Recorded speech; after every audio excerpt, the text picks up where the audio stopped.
नमस्कार, मी Smital Milind Chavan celebrity promoters मध्ये आपल्या सगळ्यांचं स्वागत करते. मराठीत एक नवा कोरा पिक्चर येतोय आणि तो आपल्या मराठीत येतोय आणि त्याचं नाव आहे मुंबई लोकल. म्हणजे असा दमदार नाव दिसते, म्हणजे हटके सुद्धा कहाणी आहे आणि त्याचे असे छान गोड कलाकार आपल्या सोबत आहेत. तर आपण त्यांना आज भेटूया, त्यांच्याशी थोड्या गप्पा मारूया. आपल्यासोबत सर सुद्धा आहेत ज्यांनी डिरेक्शन केलंय. कसे आहात? एक नंबर, भारी, सुंदर. ही जी एनर्जी आहे यातच सगळं कळतंय की शूट पण एकदम दमदार झालेलं असणारच आहे. काहीतरी नवीन बघायला मिळणार आहे, यात काही प्रश्न नाही. काय सांगाल, एखादं कॅरेक्टर जेव्हा कलाकाराला नव्याने साकारायचं असतं तेव्हा एक छान एक मजा असते किंवा ते शोधणं असतं कॅरेक्टर. तर तुमचं ती प्रोसेस कशी होती किंवा कितपत त्यावर काम केलं तुम्ही?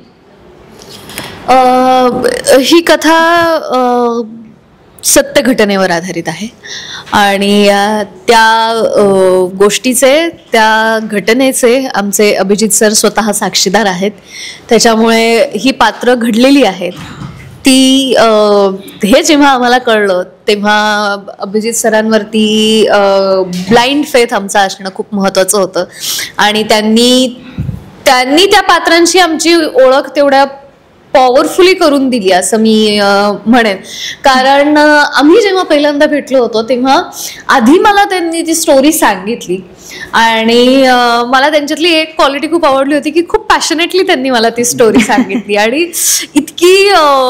इतका तो असा कनेक्ट मला जाणवत होता की अशी पोट तिडकीने मला ते सांगत होते. आणि ते नंतर त्यांनी मला सांगितलं की हे खरंच घडलंय आणि ह्या 3 मित्रांपैकी एक मित्र मी होतो. आणि मग मला असं झालं की ओ गॉड, बापरे. सो ती गोष्ट माझ्यासाठी खूपच इंटरेस्टिंग होती. त्यामुळे त्या पात्रांची ह्यांनी आमची खूप छान ओळख करून दिली. खूप गोष्टी आम्हाला उलगडून सांगितल्या. आणि आशिष काय, मिस नायगाव काय, प्रत्येक इनफॅक्ट फिल्ममधल्या प्रत्येक कॅरेक्टरला खूप वेगवेगळे पैलू आहेत आणि ते सगळेच पैलू उलगडत ती सगळी पात्र घडली आहेत आणि हा सिनेमा घडलाय जो फारच गोड आहे, गुलाबी आहे. त्यामुळे मजा आली आहे काम करायला. मिस नायगाव आणि ज्ञानदा असं काही कुठे काही असा स्वभाव किंवा एखादं ह्याच्यातनं ही गोष्ट घेण्यासारखी होती हिच्याकडून किंवा ह्या कॅरेक्टर मधून, असं काही झालं का तुझ्या बाबतीत? वेगळ्या आहेत दोघी खूप. ज्ञानदा आणि मिस नायगाव फरक आहे दोघींमध्येही. अशी कोणती क्वालिटी आहे किंवा असं कोणतं हे आहे की तुला मिस नायगाव मधलं बाबा हे काहीतरी छान होतं? ह्या सरेंडर करणं हे मिस नायगावकडनं शिकण्यासारखं आहे माझ्यासाठी. तिची क्रिएटिव्हिटी शिकण्यासारखी आहे. ओके. तिचं डेडिकेशन शिकण्यासारखं आहे. ते का हे तुम्हाला सिनेमा बघितल्यावरच कळेल हे मी असं का म्हणतेय. आणि तिचा ठहराव मी ठेवलाय अजूनही माझ्यासोबत आणि मी तो कायम ठेवेन. असं ते पात्र होतं जे माझ्या नशिबी आलं किंवा माझ्या वाट्याला आलं. हे सगळं मी तिच्याकडनं खूप शिकली आहे. आणि ज्ञानदा हे माध्यम होतं मिस नायगावसाठी. एवढंच काय ते ज्ञानदाची तिला मदत झाली आहे, पण मिस नायगावकडनं मीच खूप गोष्टी शिकले आणि ते शिकत असताना खूप मजा आली आहे आम्हाला दोघींनाही. येस, नक्कीच.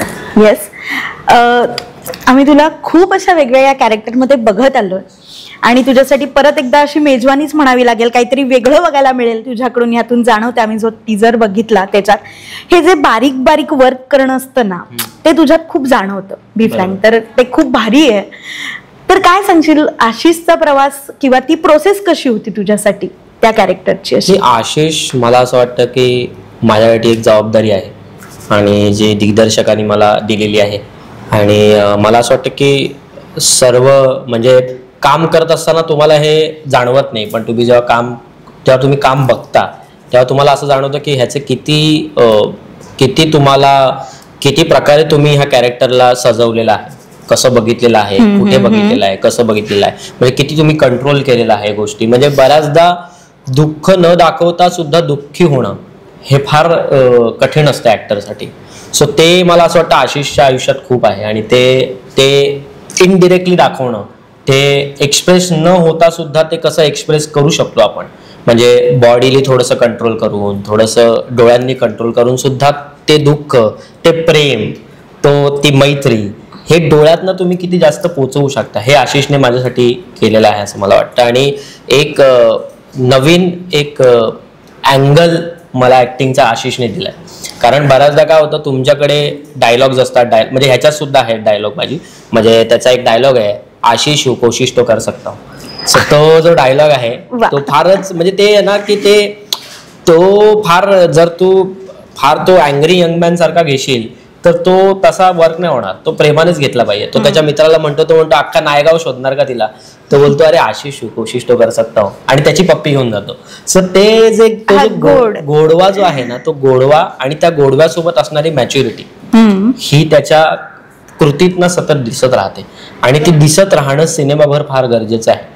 आणि ते मला असं वाटतं की दिग्दर्शकांनी आणि आमच्या सगळ्या टीमने ते मला फार सिक्युअर ठेवलेलं होतं की नाही एवढंच करूया, असंच करूया, हेच करूया, तेच. कधी कधी असं झालं का की त्या चौकटी बाहेर अरे यार हे करून बघतोय, नाही आम्ही ते ऑफ द ट्रॅक कंट्रोल करायचं. मी दिग्दर्शकाला नेहमी सांगतो, बघा मी बेसिकली लाऊड ऍक्टर आहे. बेसिकली मला लाऊड मुळे मला गोष्टी सुचतात. तर मी प्रत्येक दिग्दर्शकाला सांगतो की मी आधी लाऊड करून बघतो.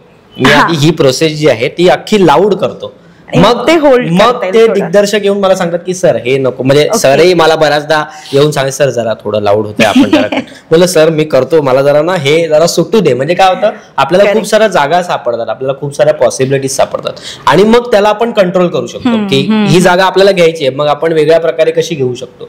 सो त्याच्यावर माझं जास्त लक्ष होतं आशिषमुळे. कारण आशिष हे असं कॅरेक्टर आहे जे थोडं जरी लाऊड झालं तरी ते थोडंसं काय म्हणे आपण थोडंसं बाहेरचं वाटू शकतं, की असं वाटू शकतं की अरे म्हणजे काय होतं ना, बऱ्याचदा तुम्ही सिनेमाभर जेव्हा तुम्ही बघता तेव्हा तो फक्त तिला बघतो आहे किंवा ती त्याला बघते आहे, तर त्याच्यात तो गोडवा असणं आणि त्या गोडव्यामध्ये स्टाईल पण असणं फार गरजेचं आहे. म्हणजे फक्त गोडवा असून फायदा नाही, तर त्याच्यात एक स्टाईल असली पाहिजे, त्याची एक युनिक एक वेगळेपणा काहीतरी असला पाहिजे की तो बघतो तर कसा बघतोय, बरं बघतो तर 3-4 वेळा बघतो तर 3-4 वेळा वेगळा कसा बघेल, ती स्टेज काय आहे ते सगळं मी नोट करून ठेवलं होतं की इथे आपल्याला असं करायचं, इथे आपल्याला असं करायचंय, बरं हे आपल्याला अजिबात करायचं नाहीये हेही मी नोट करून ठेवलेलं होतं. सो ते मला असं वाटतं की जसा आशिष जो मॅच्युअर होत चाललेला आहे तसा प्रथमेश मधला ऍक्टर पण आशिषमुळे मॅच्युअर झालेला आहे.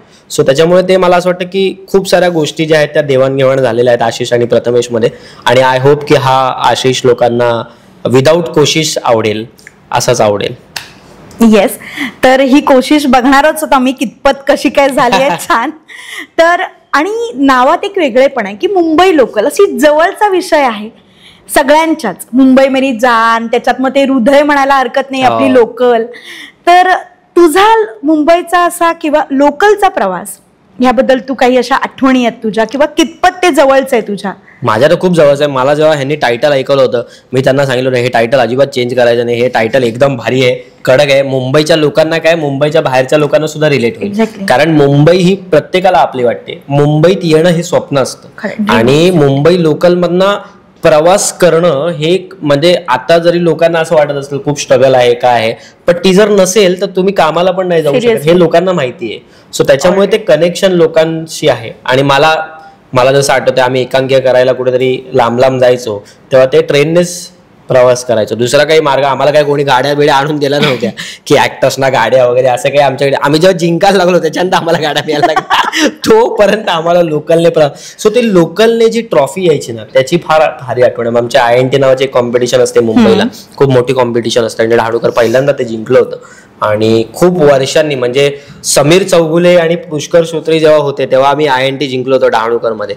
आणि त्याच्यानंतर आम्ही म्हणजे यशोमन आपटे, मी, विभव आणि अशी बरीच मंडळी होती जी भाग्यश्री, सो ते सगळे होते तेव्हा आम्ही जिंकलो होतो. आणि ती ट्रॉफी घेऊन आम्ही ट्रेनने येत होतो.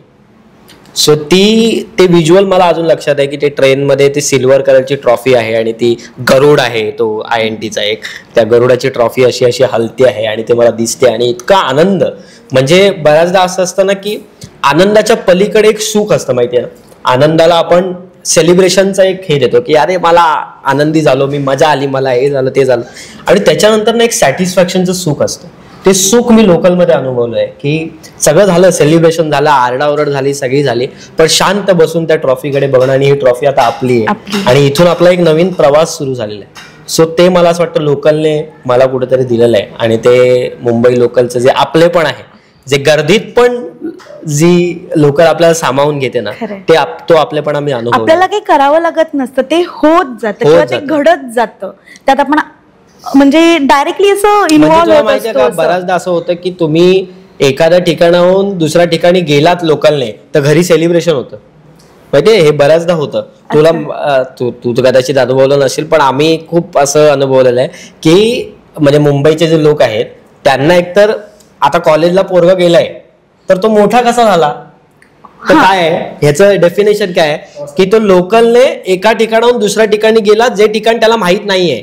म्हणजे समजा आता त्याचं तो बोरिवलीला राहतोय आणि त्याचं पार्लाला कॉलेज आहे, तर तो बोरिवली टू पार्ला करतो, पण तो चुकून जर चर्चगेटला गेला आणि चर्चगेट वरनं परत बोरिवलीला आला तर तो मोठा झाला. तर त्याला म्हणतो अरे चुकला असा, पण तरी तू परत आलास. सो हे लोकलचं एक कनेक्शन शिकवत असते तुम्हाला सतत प्रवास करत राहा, तुम्ही परत येणार आहात, तुम्ही टेन्शन घेऊ नका. असंख्य माणसं भेटतात जी भयानक वाटतात आपल्याला, ह्याला विचारू का, अरे बापरे हा बघ कसा दिसतोय, हा बघ, पण तोच आपल्याला मदत करतो. तोच आपल्याला मदत करतो. सो ही मुंबई लोकलची मजा आहे.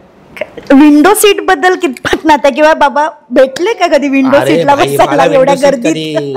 कधी मिळालेली नाही. मी तर 5व्या सीटवर बसणार आहे. मला असं वाटतं 5व्या म्हणजे कारण मी ऍडजस्ट होतो ना कसा पण, त्याच्यामुळे मी 5व्या सीटवर बसलेला आहे. आणि विंडो सीट मला असं वाटतं की विंडो सीटचं एक वेगळं आकर्षण लोकांचं असतं, कारण एक पेस असतो.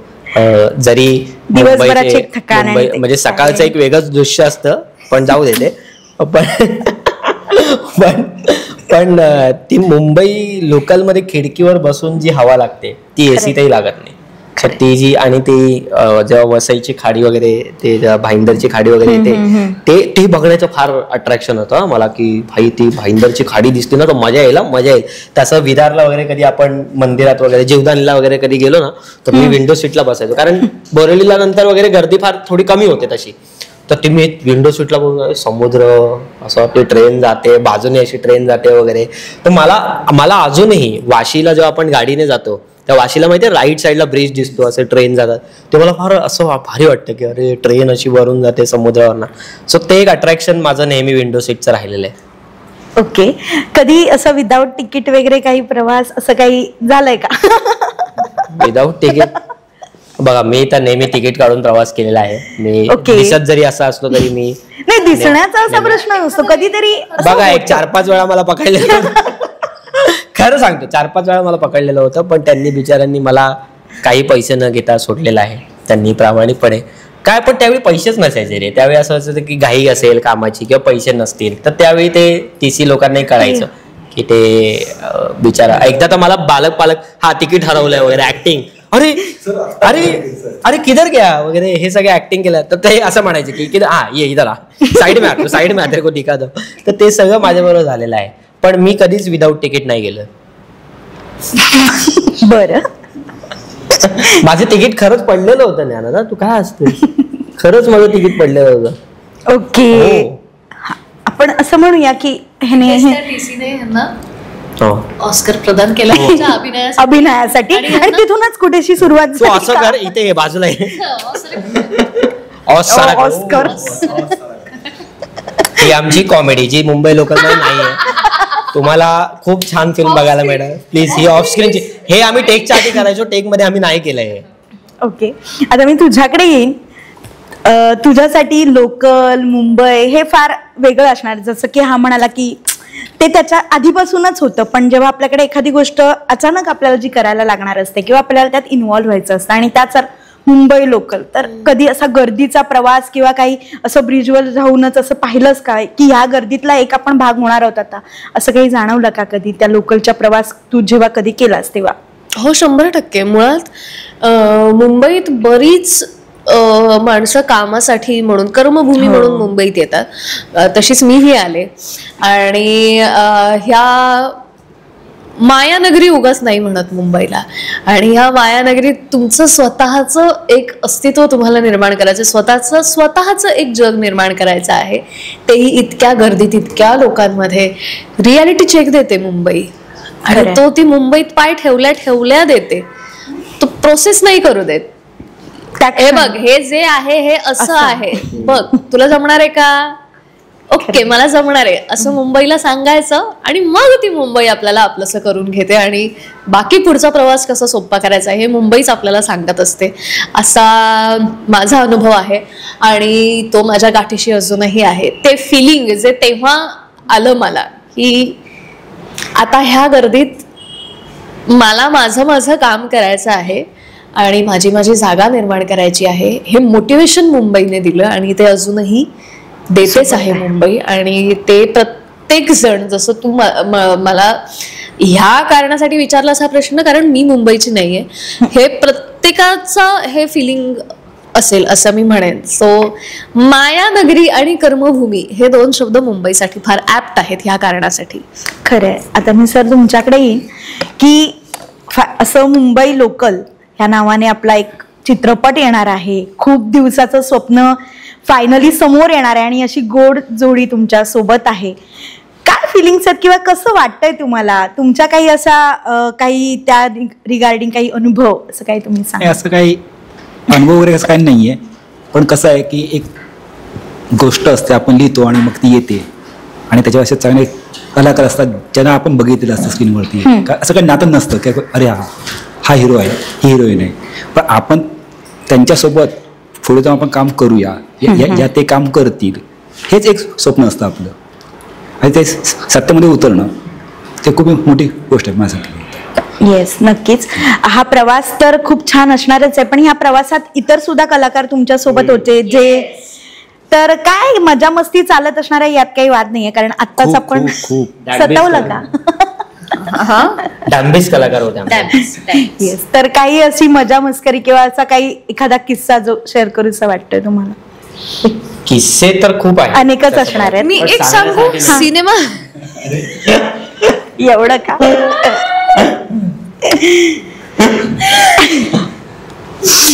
मुंबईतच शूट करत होतो म्हणून हे जर बाहेर कुठे शूटिंग असतं तर ही एक पिकनिक झाली असती आणि त्यात जर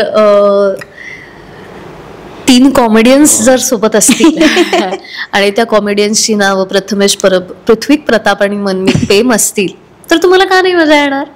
एवढं सोपं आहे, एवढं सोपं. आम्ही तर लई धिंगाणा घातलाय मला असं वाटतं.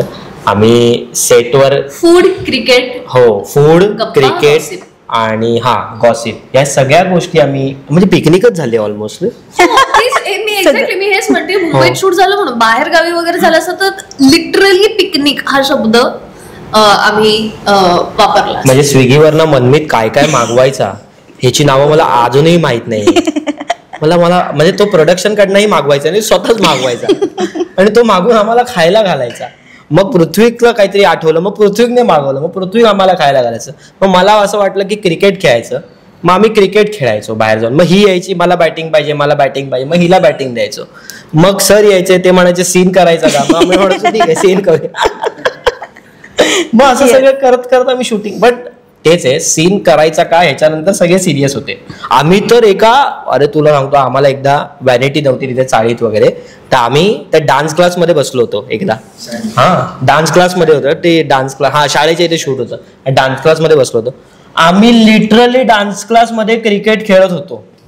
तो डान्स क्लासचा जो ओनर होता तोही आमच्याबरोबर क्रिकेट खेळत होता. तो फक्त म्हणाला की काच फोडू नका, बाकी काही काच खूप महाग आहे, फक्त बाकी काही. आम्ही तिकडे क्रिकेट खेळत होतो. म्हणजे इतकी आम्ही मजा, आणि तेच आहे मला असं वाटतं बॉन्डिंग त्याच्यामुळे सिनेमाभर आमची दिसते आहे. आणि अजून एक गोष्ट म्हणजे या सिनेमाची जी प्रोडक्शन क्वालिटी आहे, जी तू ट्रेन बघतेस, ते निलेश सर आमचे जे निलेश राठी सर आहेत, प्राची मॅम आहेत, या सगळ्यांनी त्याच्यावर खर्च केलेला आहे मुळात. कारण ती जुनी ट्रेन दिसणं हे पण फार गरजेचं आहे.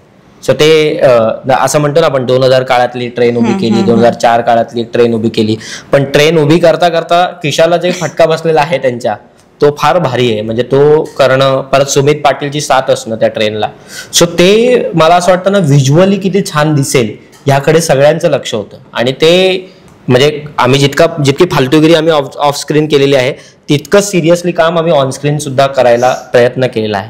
आणि आय होप की लोकांना ते आपलं वाटेल. आणि जे 2005 काळातली जी माणसं आहेत त्यांना तर म्हणजे ट्रेन म्हणजे अरे ही तर आमच्या काळात होती, अरे अशीच मुलगी होती जिला मी बघायचो वगैरे हे सगळे, किंवा अशी चर्चा आता होईल त्यांच्यामध्ये नक्कीच. येस.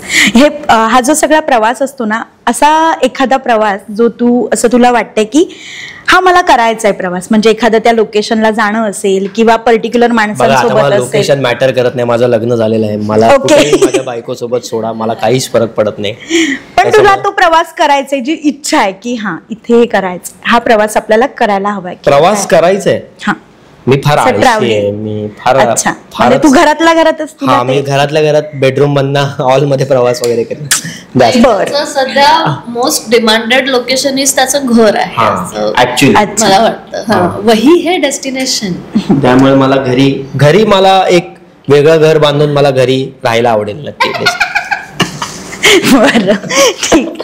तू काय सांगशील असं काही छानसा असा प्रवास करायचा आहे तुला कोणासोबत, किंवा असं फ्रेंड असेल, किंवा तुला असं ट्रॅव्हलिंग करायचंय, इथे मला जायचंय, किंवा असं छान.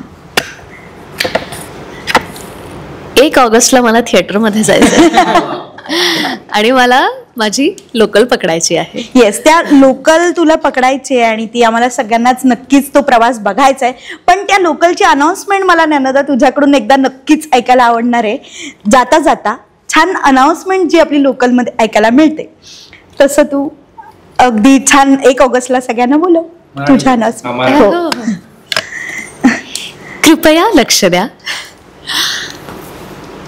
तुमचा आमचा सगळ्यांचा जवळचा वाटणारा प्रेमळ, गुलाबी, अतिशय गुदगुला करणारा मुंबई लोकल हा सिनेमा तुमच्या जवळच्या स्थानकात येऊन पोहोचला आहे. ती लोकल सुटण्याआधी आणि त्या लोकलमध्ये सगळ्यांसाठी जागा आहे तुमच्या जवळच्या थिएटरमध्ये. ती भरवण्यासाठी लवकरात लवकर ही ट्रेन आशिष आणि मिस नायगाव ऑलरेडी बसलेले असताना लवकरात लवकर त्यांच्या शेजारी जाऊन बसा आणि ह्या प्रेमकथेचा आस्वाद घ्या. धन्यवाद. अरे वा, खूप छान, खूप छान, मस्त. खूप साऱ्या शुभेच्छा. All the best. Thank you. Thank you so much.